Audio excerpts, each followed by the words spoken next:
আমাৰ বহুদিনৰ পৰা সৰ্বশিক্ষা অভিযানত কাম কৰি থকা শিক্ষকসকলৰ চাকৰি নিয়মীয়াকৰণৰ এটা ব্যৱস্থা চলি আছিল। ৰাজ্যৰ এডভোকেট জেনেৰেলে আমাক এটা অপিনিয়ন দিলে যে চৰকাৰে উচ্চতম ন্যায়ালয়ৰ উমাদেৱী গোচৰৰ পৰিপ্ৰেক্ষিতত কাৰো চাকৰি নিয়মীয়াকৰণ কৰিব নোৱাৰে।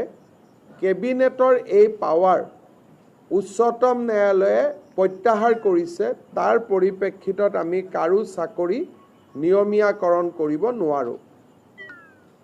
কিন্তু সৰ্বশিক্ষা অভিযানত কাম কৰি থকা শিক্ষকসকলক যাতে আমি সকাহ দিব পাৰোঁ, তাৰ বাবে আজি কেবিনেটে ৩৫,০০০ নতুন শিক্ষকৰ পদ চৰকাৰত সৃষ্টি কৰি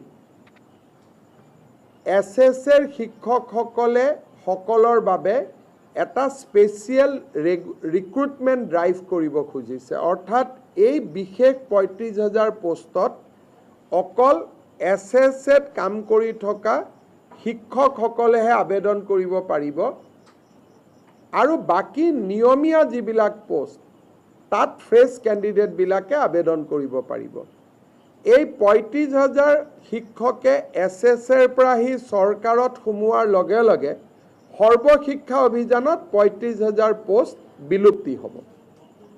অৰ্থাৎ সৰ্বশিক্ষা অভিযানৰ ৩৫,০০০ শিক্ষকে স্পেচিয়েল ৰিক্ৰুটমেণ্টৰ বাবে চৰকাৰত আবেদন কৰিব।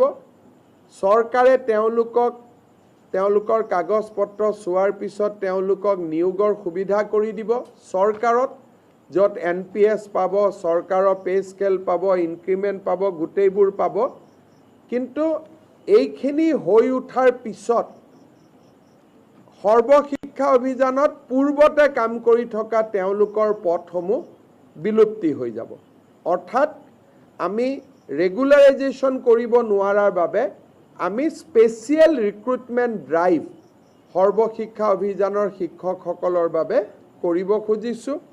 আৰু ইয়াৰ ফলত মই ভাবোঁ যে অহা ৪-৫ মাহৰ ভিতৰতে সৰ্বশিক্ষা অভিযানৰ প্ৰতিগৰাকী শিক্ষকেই চৰকাৰত নিযুক্তি পোৱাৰ সম্ভাৱনা মুকলি হ'ব।